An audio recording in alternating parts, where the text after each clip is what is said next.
Los personajes más destacados de Internet y el mundo en Fan Internacional.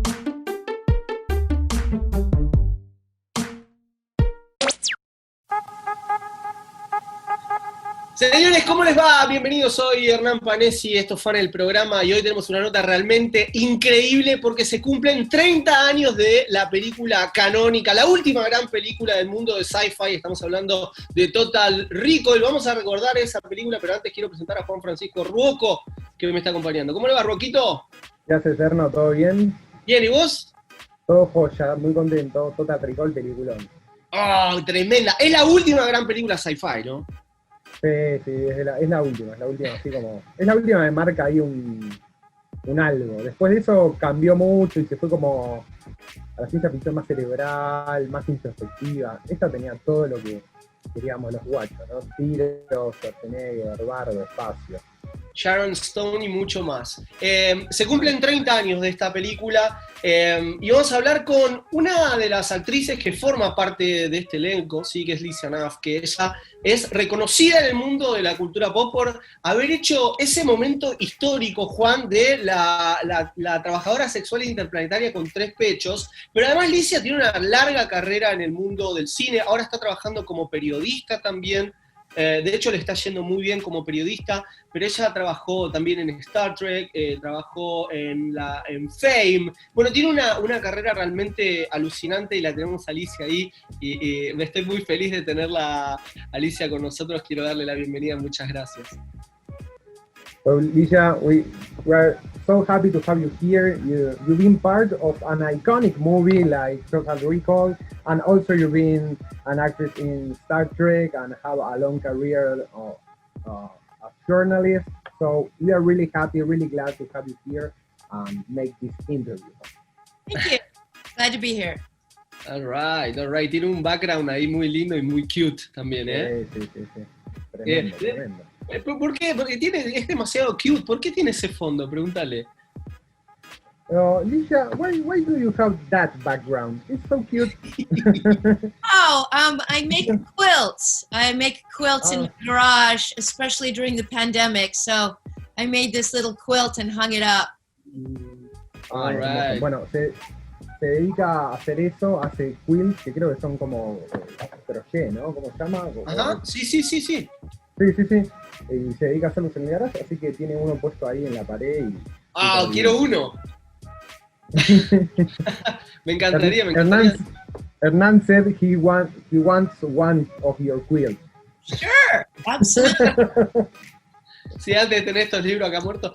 Bueno, se cumplen 30 años de Total Recall. Sí, un poco queríamos recordar a esta película icónica que la tiene Alicia en este papel de Mary, ¿no?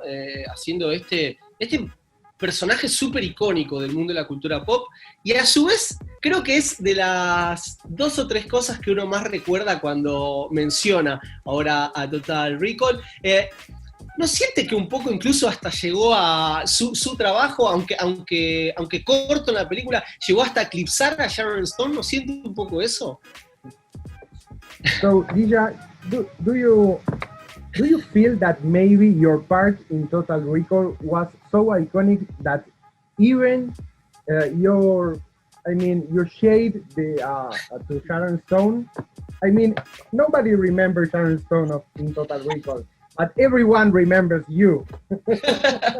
That's true. I was the first and original 3-breasted mutant hooker on Mars. So that's pretty hard to forget. Yeah. And I probably wasn't even in the movie more than 5 minutes, but everyone remembers it, yeah. The middle one was mine, by the way. The other 2 are fake. Okay. Obviamente dice que el único pecho verdadero era el del medio y los otros 2 son mentiras. Y nos dice que, bueno, obviamente, dice, ¿cómo no se va a recordar si soy la primera mutante con 3 tetas de Marte en la ciencia ficción? Es obvio que va a ser recordada. Así que se ríe mucho con eso.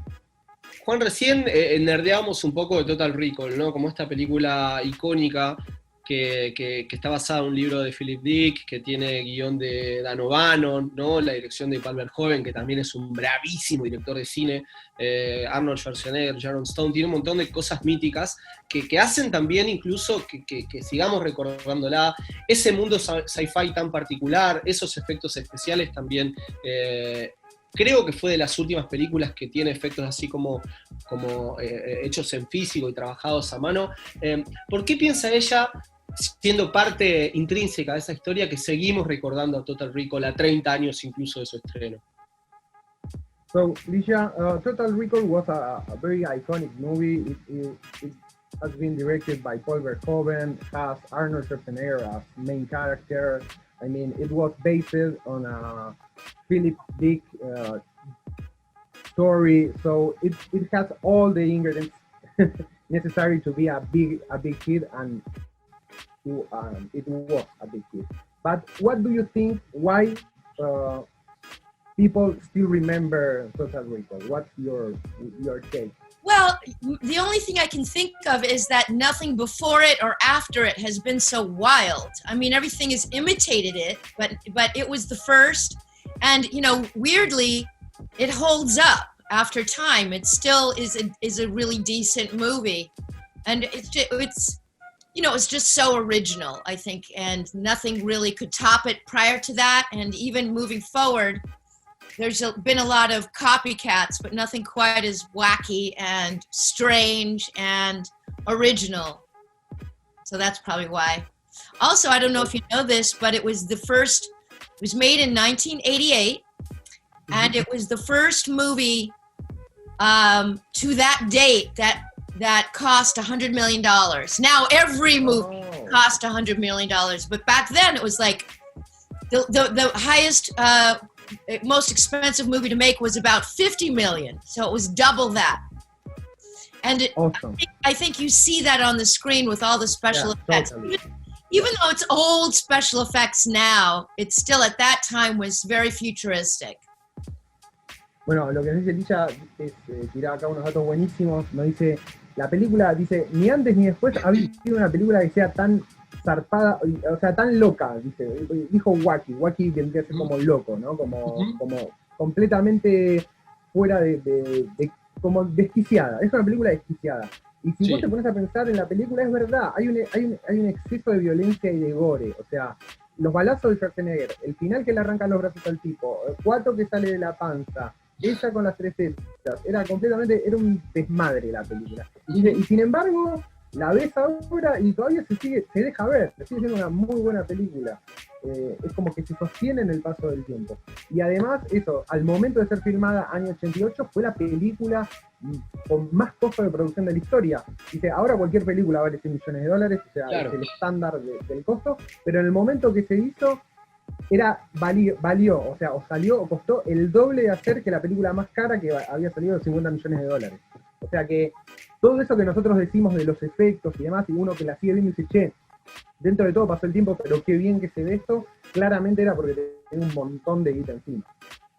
Increíble también que todo eso y sea recordado todavía, incluso entre los 2 o 3 momentos más importantes, la aparición de Lycia, ¿no? Increíble. Ojalá que parte de todo ese dinero se lo haya llevado ella también, ¿no? Hacer este comentario también para tirarle buena onda. We hope that a little bit of that $100 million, it's now in your pocket, Lycia. No. A little bit. No, so little. 0.00001.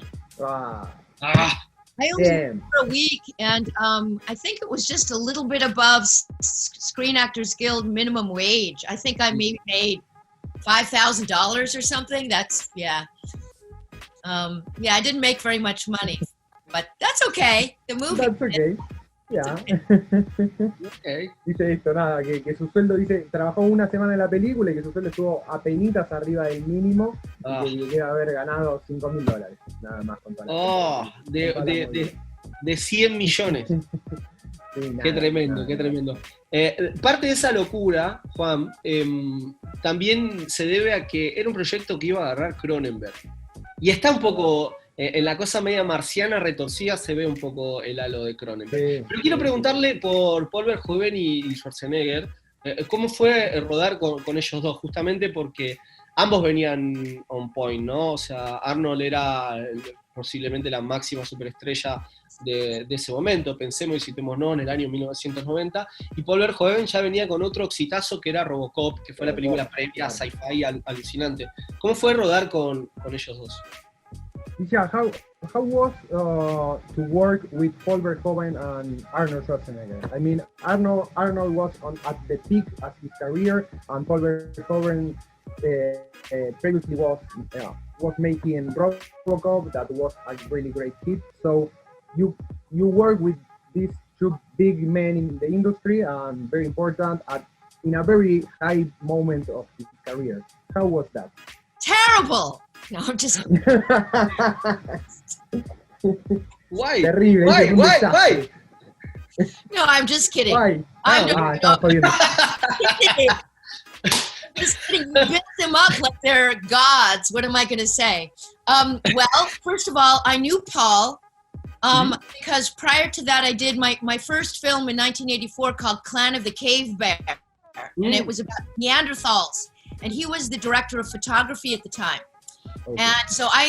And that was a very long shoot. That was a 4-month shoot with a 2-month rehearsal. That was 6 months up in the Yukon Territory in Canada. So Paul actually just offered me the job because he knew that I could handle wearing prosthetics. Because I was playing a Neanderthal. So I had a brow ridge taped onto my face and nose plugs and fake teeth.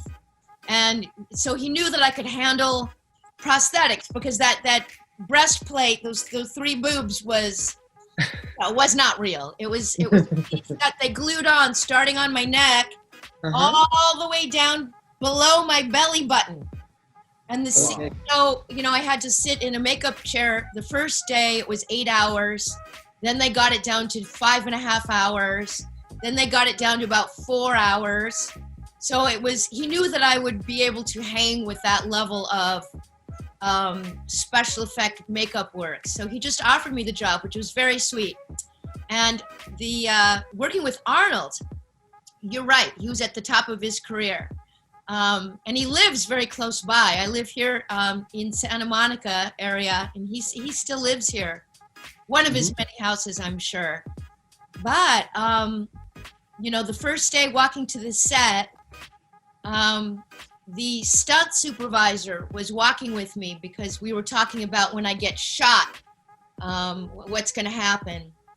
And he said, by the way, just a quick warning, he chases anything that's, 14 and a half years old. And he said his wife is even here right now. So Maria Shriver was actually staying in Mexico City where we shot it. And he said, just watch out because he's a very big flirt.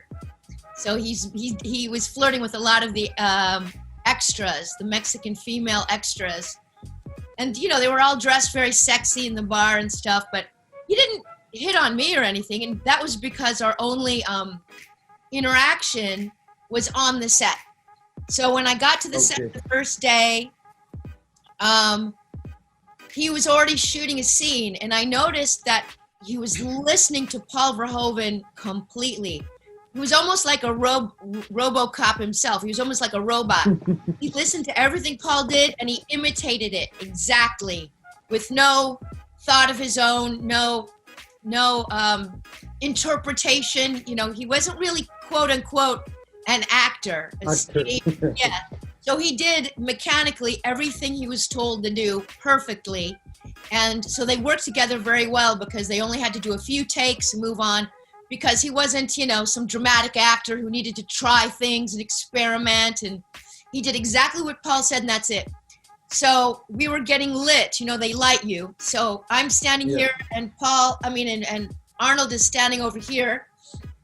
And he was a little taller, but I was wearing 6-inch heels. And I noticed his eyes were different. And I tried to figure out what it was. What am I looking at? And he was, he didn't speak to me. He wasn't friendly really, but I didn't mind. He was very focused and contained. He only spoke when spoken to. he really was like a robot himself. He really was in those days. He didn't have much of a personality because he hadn't run for governor yet or anything like that. But, so I finally figured out what it was about his eyes. You know the black part, the pupil of your eye? Yeah. Mm-hmm. His was not dilated. It was tiny, like a little tip of a pinprick. And I was looking, I was like, how can he even see out of his eyes? It was so tiny. And then I realized what it was. It was steroids. Back then, he was still pumping up a lot. In fact, on the soundstage in Mexico City, he had an entire building, and the lower floor was all of his gym equipment. And he and the stunt guys would work out every day. So he was still pumping a lot of iron. And in steroids, one of the side effects is it makes your pupils really, really, really tiny. And that's what it was. I couldn't figure it out. But yeah, so that's my impression of him. I mean, he wasn't mean, but he wasn't friendly. He was very all business. That's it. In front of me and in front of Paul. Now, when they wrapped for the day, apparently he was a little, he was, he would hit on the girls and, I'm sure he did more than just hit on them. He had a very intense reputation back in the 80s of, cheating, basically, on his wife all the time. Yeah. Basically. I'm not breaking any news here, so. Okay. Qué buen chumerío. Está tirando un chumerío. No, increíble. Tiró una data buenísima. Primero vamos por el principio, porque si no me olvido, dice que a Paul Verhoeven lo conoce. Ella hizo una película que hicieron de neandertales. Me dijo el nombre de la película, ya me lo olvidé. Sí. Algo así como, no sé, si La Guerra del Fuego, una de esas. Pero ella actuaba de neandertal con un grupo de gente. Estuvieron como 4 meses en el Yukon, ahí en el norte, en Canadá, instalados. Y ahí Paul Verhoeven era director de fotografía.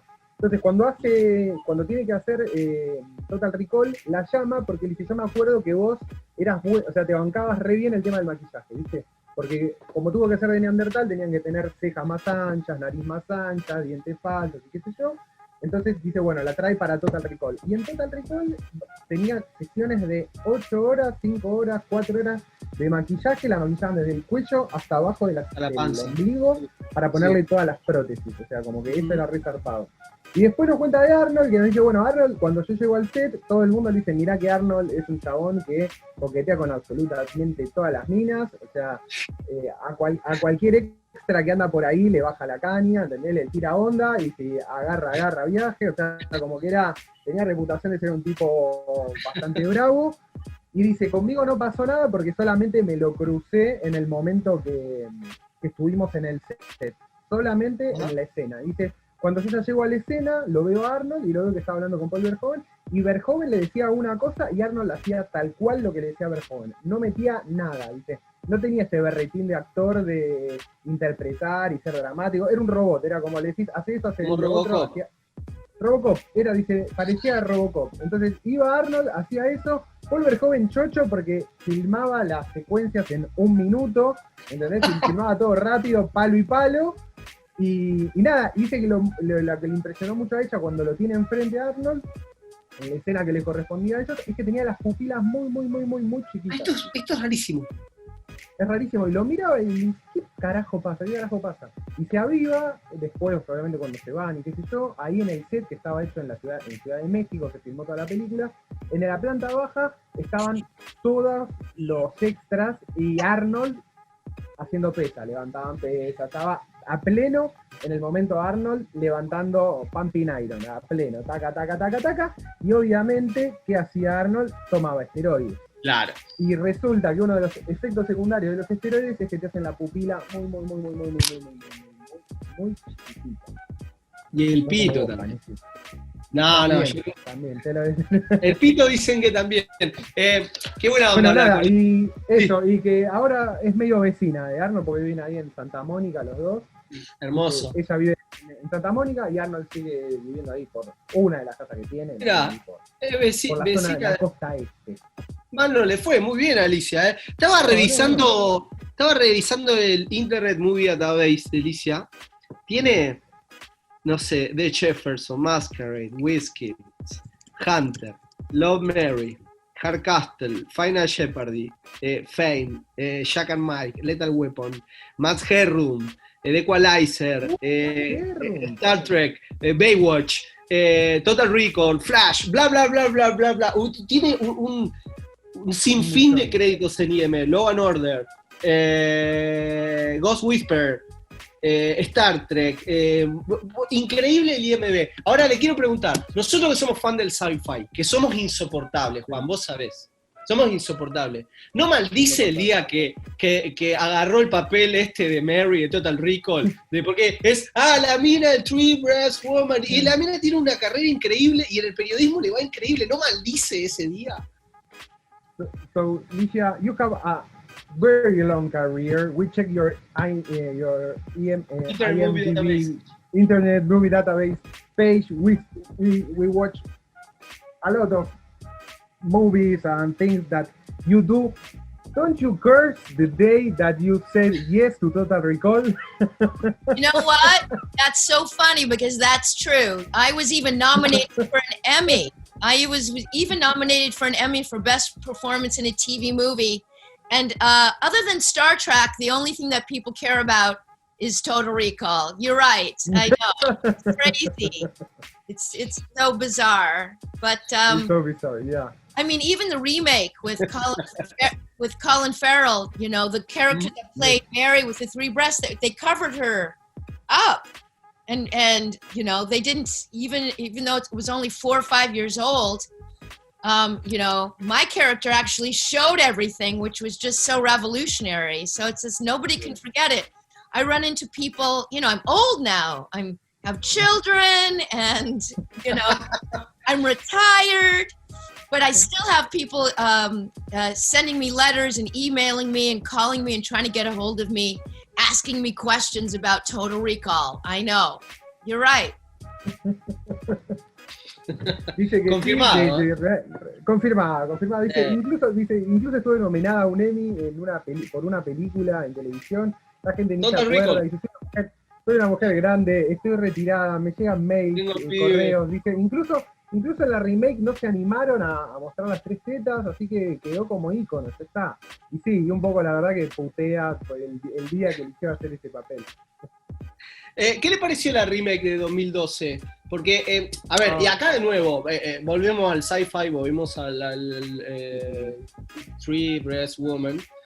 Es tan icónico que en la nueva película, en la remake, también está este personaje que lo hace una actriz que se llama Caitlin Liv.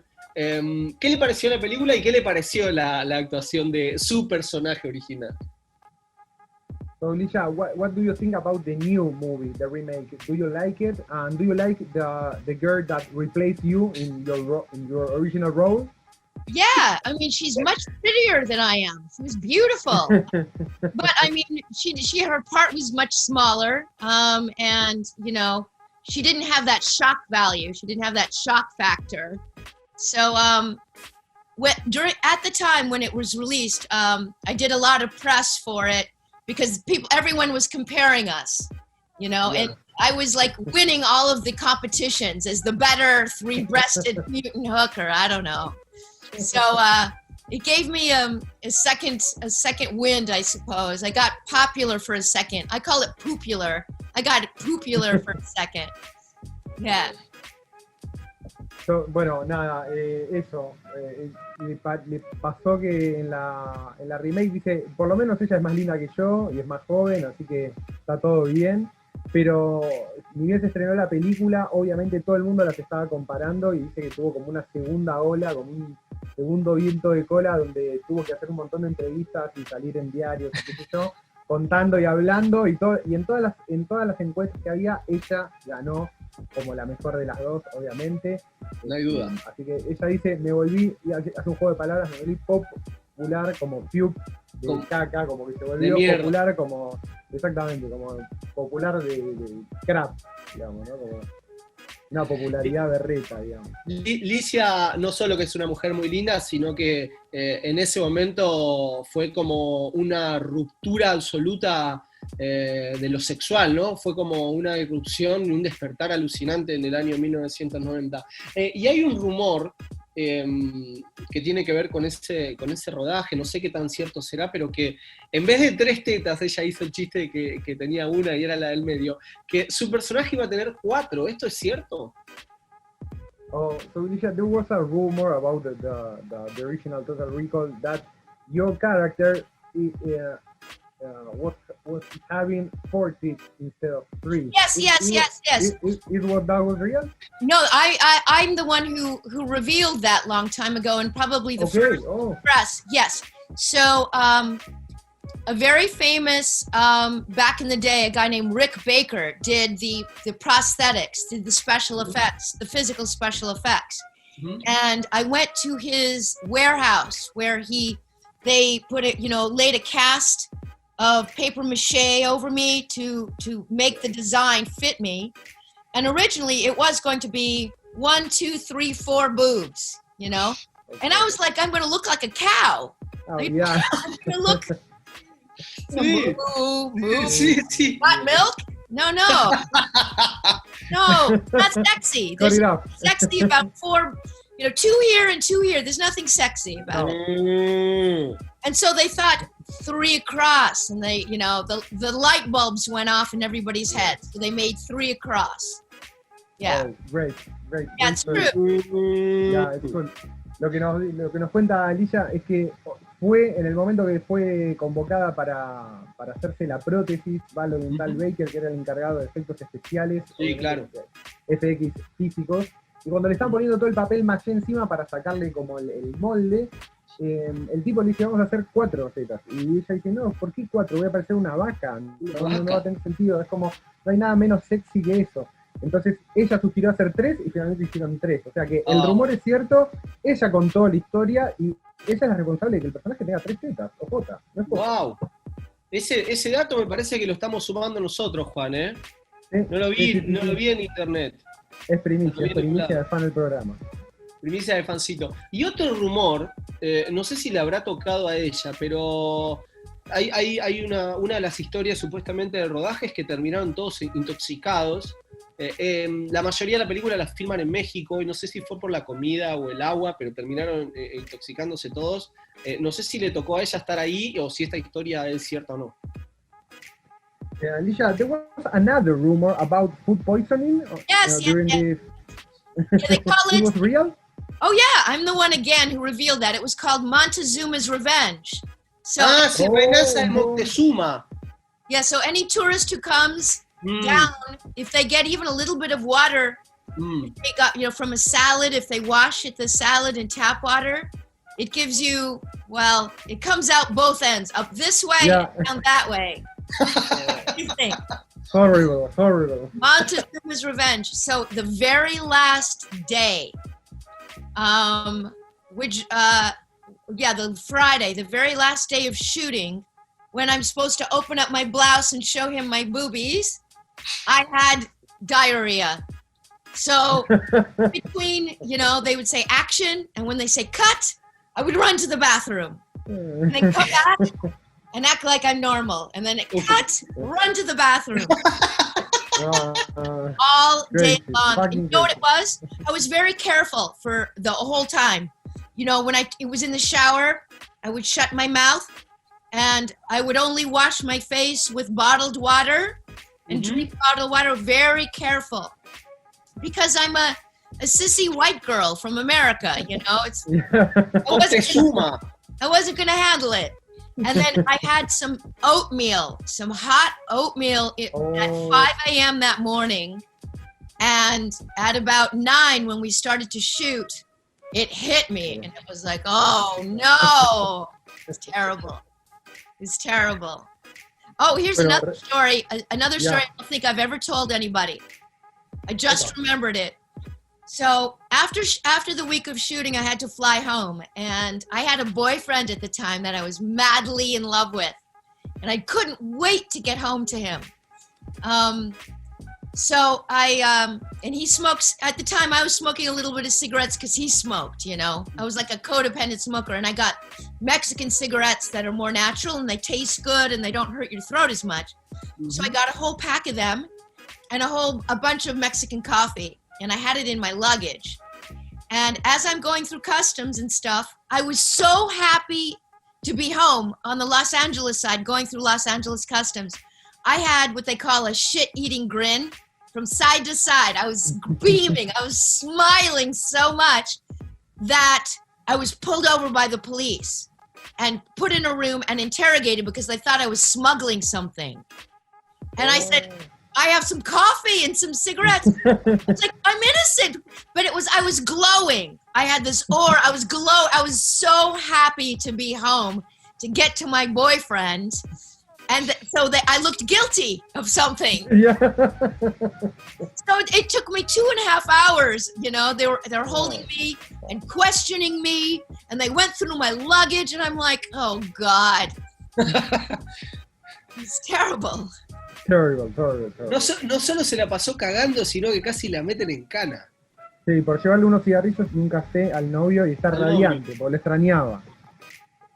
No, tremendo. Bueno, confirmado el rumor, se cagaron encima a todos, básicamente en Total Recall. El problema, le dice La venganza de Montezuma, claro. Montezuma. Sabemos, resulta que México, como cualquier país de Latinoamérica, si no estás acostumbrado al agua, tomás agua de la canilla y te vas por el inodoro directamente, o lanzás todo, vomitas todo. Así que Lycia había sido súper cuidadosa, nunca había tomado agua, se lavaba la cara con la boca cerrada, tipo, para no tomar ni una gota de agua, y el día del rodaje, a las 5 de la mañana, se ve que estaba famélica y se come una avena.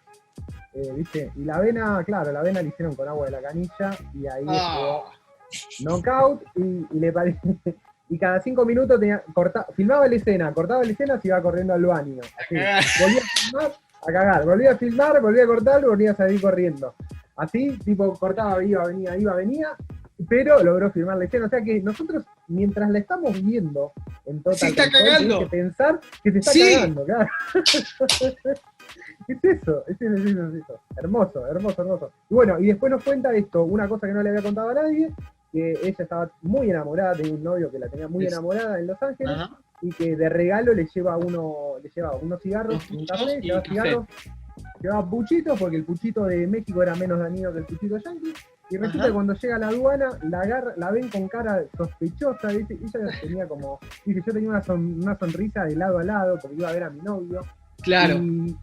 Y la agarran y ya la vieron sospechosa, le dijeron, café, pucho, usted, algo mal hay, así que la tuvieron 2 horas y media ahí en la aduana, tratando de sacarle algo, no le pudieron sacar nada porque no tenía nada, y esa es la historia. Se fue a la casa con el novio y todo. Lo alucinante es lo que dijiste vos, Juan, ¿eh? Ahora cada vez que veamos Total Recall, vamos a saber que ella se está cagando. Es tremendo. Decíselo. Es decir, que cada vez que veamos Total Recall, Lycia, every time that we rewatch Total Recall, we are gonna think that you were ready to go to the bathroom. Every time, I know. It's a whole new perspective for the movie. Exactly. It removes a little bit of the sexiness, I know, but it's true. Totally. Genial, Lycia, genial. Y le sacó lo sexy. Desde el 2000 para acá, Lycia tomó otro camino. Recién estamos repasando sus créditos en Internet Movie Database y su montón de películas, pero de un tiempo a esta parte se empezó a dedicar al mundo del periodismo. ¿Qué fue lo que lo hizo cambiar de opinión? Sobre todo teniendo en cuenta que nosotros que estamos en el periodismo tenemos la fantasía de Hollywood como el gran lugar a llegar o a estar o a pertenecer, y ella que estuvo ahí dijo, no, quiero ser periodista y me voy a dedicar al periodismo. ¿Qué la llevó a tomar esa decisión? So Lycia, at what moment of your career you changed from Hollywood to journalism?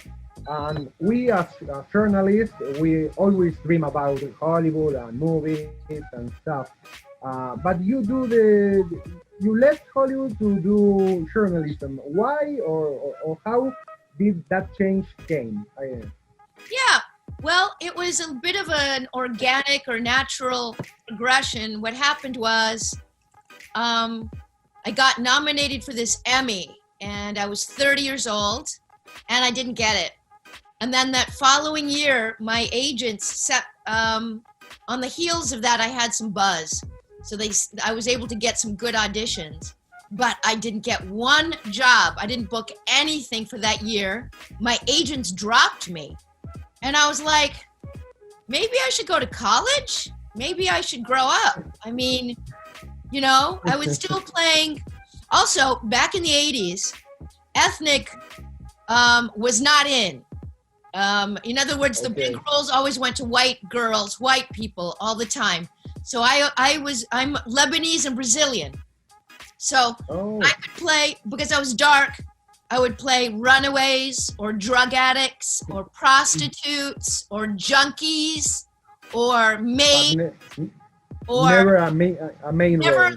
a lead role, never. I couldn't even get up for them because I would always get the feedback, she's too ethnic. She's great, but she's too ethnic.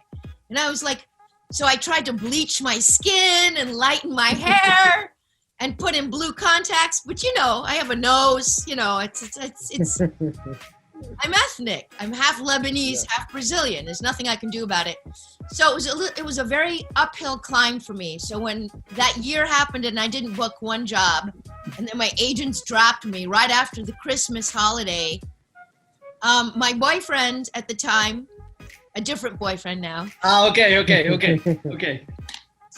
Cool. He got off the job to move to Portland, Oregon, and I said, you know what? Fuck Hollywood. They're not going to miss me. They don't miss me now. I mean, if they really want me, they know where they can find me. So I left, and it was hard, because my whole identity, I started out as a dancer, and I was a dancer on Fame, and then I started acting on the series, and then I left dancing to become an actor, and I did a lot of theater, big theater, and soap operas and movies and TV, and that's all I knew. I didn't have much of a personality. And, I never exercised my brain. I didn't read one book, nothing. So, I started to go to college in Portland, and I really liked it. I was good. I liked it. And then we moved to Florida, South Florida, Fort Lauderdale, Palm Beach area. And the classes in college there that I was the best at were journalism and essay writing, nonfiction. So I decided, the teacher worked at the Sun Sentinel, and he thought I was the best in the class, and I ended up getting a job there while I was still in college. So then I moved to the Miami Herald, and then I moved. Nice. Yes, and then I wanted more money and move home. So I moved I took do you know what a byline is, where you put your name in the story? Like, I wrote this story, by.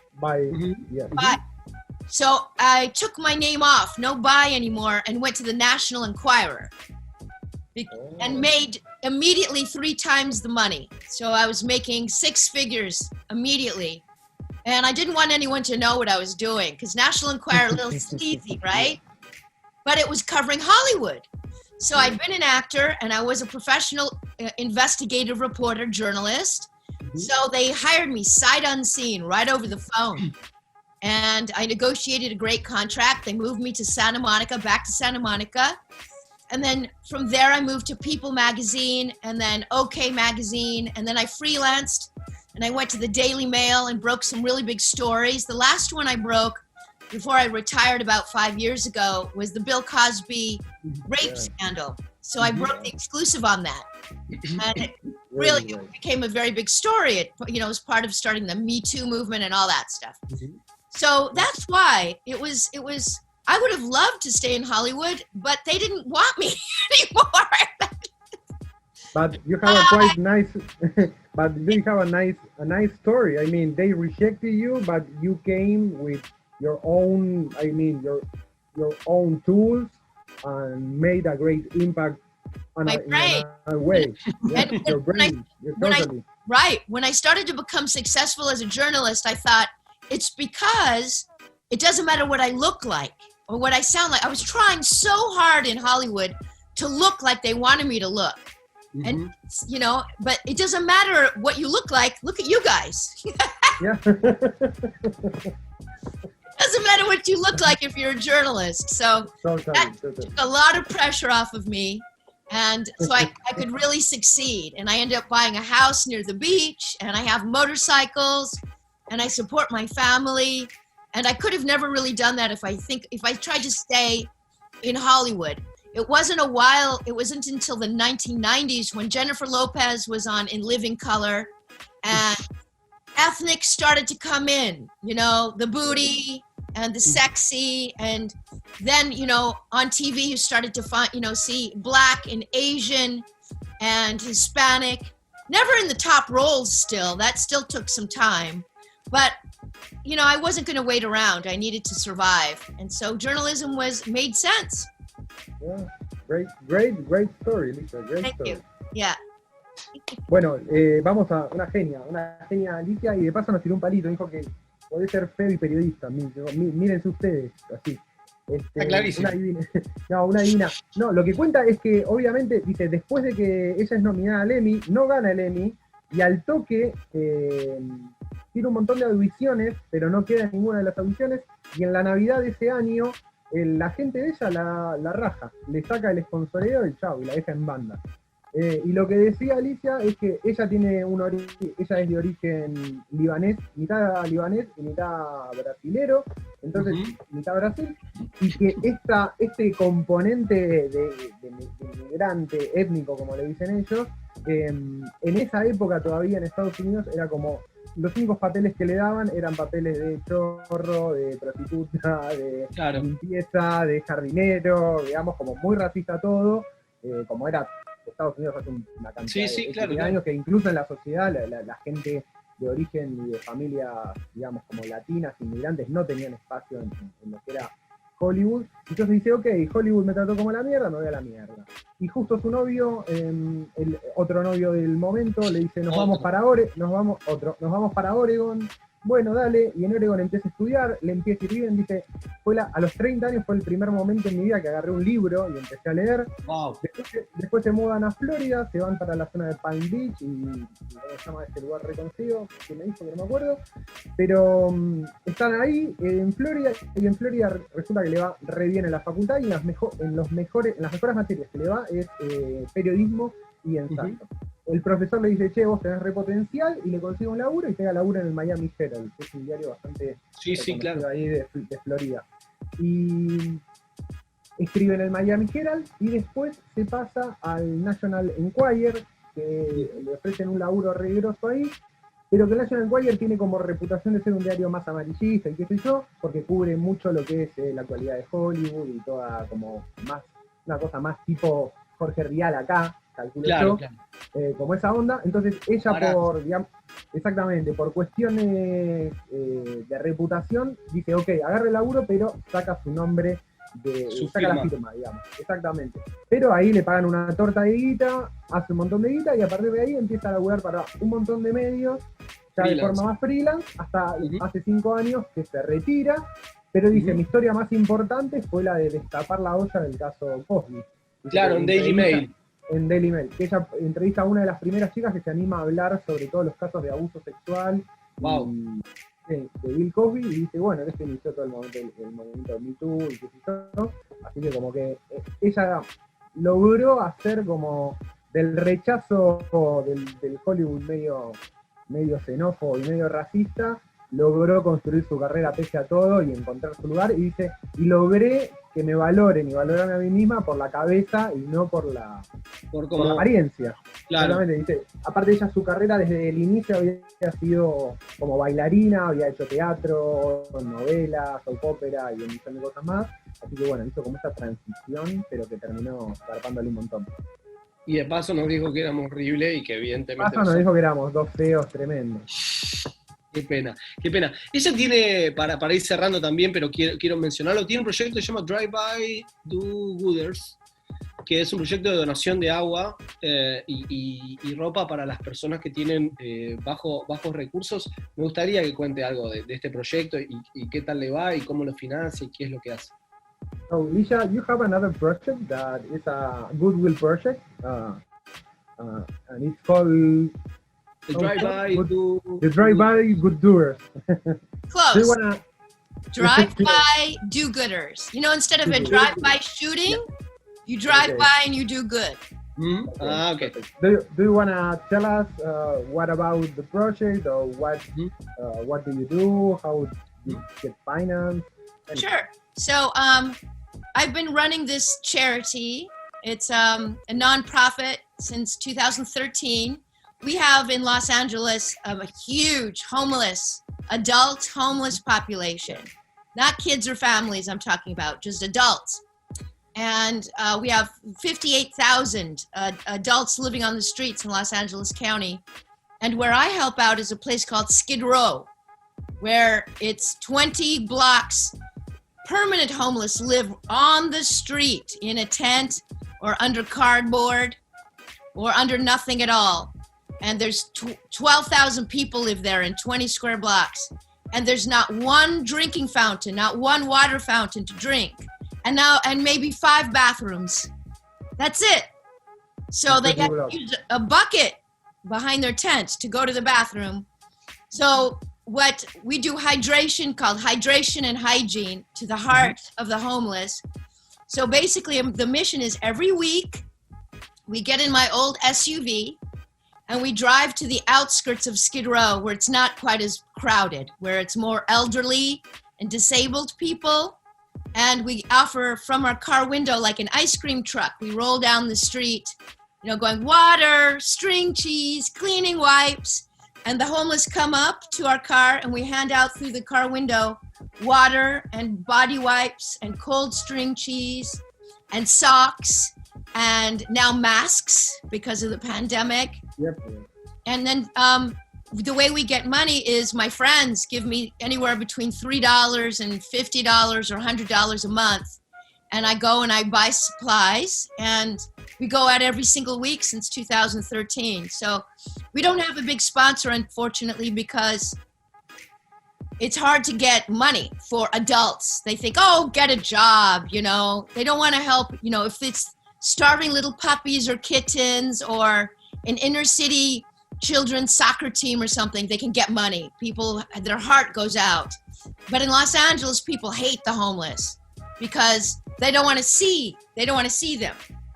It makes them have a feeling. So they don't want to have any feelings, so they want to get rid of the homeless. They don't want to look at them.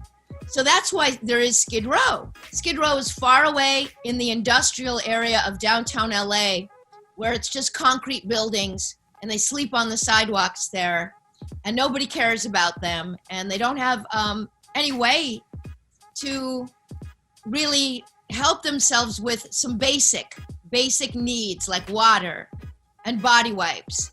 Now there's some food down there. They can stand in food lines and you can get some clothes, but there's still very few places to use a bathroom or shower, and not one place to get water to drink.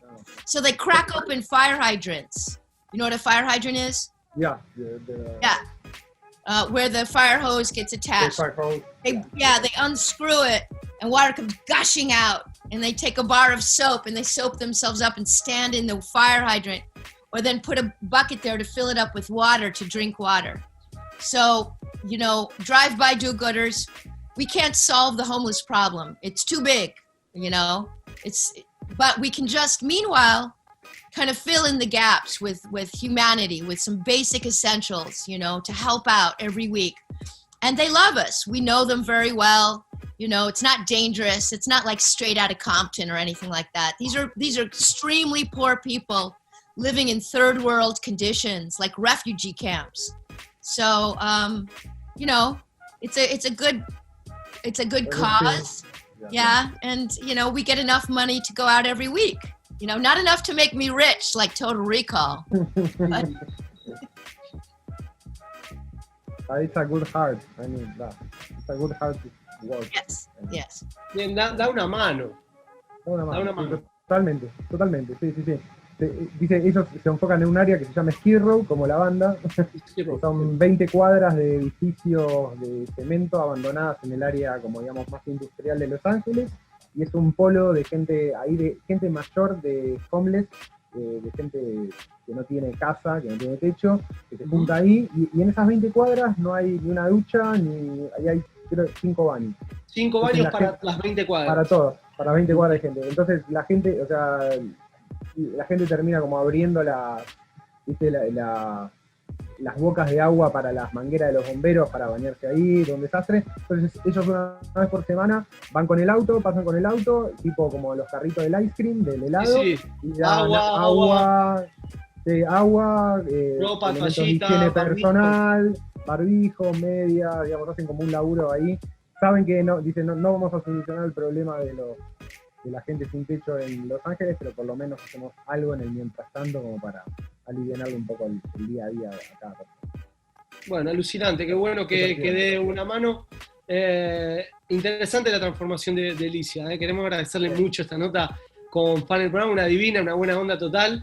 Y la última pregunta, ella que también actuó en Star Trek y estuvo en Total Recall, el mundo del sci-fi es insoportable, los fandoms son insoportables, pero quiero saber, ella que conoce bien a los dos, ¿cuál es el más pesado? Y con esta nos despedimos.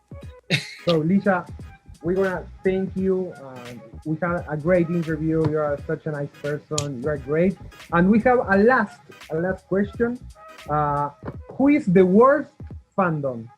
Sci-fi people like Total Recall fandom or Star Trek fandom? Now you're gonna make me alienate half of my fans. Yeah. Neither are worse. They're persistent. Okay. They're just persistent. Yep. And I sell the photos, so they can write me. And now these days, if they want a photo, I say you have to donate $30 to my charity, and I'll sign the photo, whether it's Total Recall or Star Trek, and then mail the photo back to them if they donate to my charity. So I know I'm being political, but they're both crazy. They're both loco. Okay. Está bien. Thank you so much. Está bien. Thank you. Nice to meet you. Appreciate you. Bye. Thank you so much. Bye. Era Lycia Naff, entonces, de una carrera alucinante. Decir que es de Total Recall nos quedamos cortos, pero estuvo en un montón de películas. Estuvo en Star Trek, hicimos también la bromilla esta. Fue políticamente correcto porque dijo, bueno, sí, en realidad... Sí. En realidad dice, los dos están igual de locos, y los dos me compran fotos para la buena causa. Lo que hace ella es le pagan $30 y manda una foto firmada por ella, ya sea Total Recall o de Star Trek, y va todo para la ayuda de los hombres. ¿Y será eso, Cris Baral? Te habla vos que estás ahí del otro lado, lo que estaba mencionando aquella vuelta. Señores, bueno, esto fue todo. Esperamos que les haya gustado esta entrevista. Acá dice, uy, sí puede ser, dice Cris Baral. Ella seguro pudo pagar el AFIP, Si viste que ahora hay un dilema justo de estas semanas que no se puede entrar a AFIP, ella ahí en Santa Mónica parece que pudo. Juan, un placerazo como siempre, hermano. Como siempre, Erno, un golazo. Dale, nos seguimos llevando anécdotas espectaculares y este contenido fue producido por Cristian Maral, fue editado por Nahuel Rodríguez y si quieren bancar también a Fancito pueden hacerlo a través de la plataforma Cafecito en cafecito.app/fan el programa. Juan, nos vemos la próxima, hermano. Nos vemos, hermano, un gustazo. Dale, un abrazo para todos, soy Hernán Panesi y esto ha sido Fan el programa una vez más con magias para ustedes. Chao.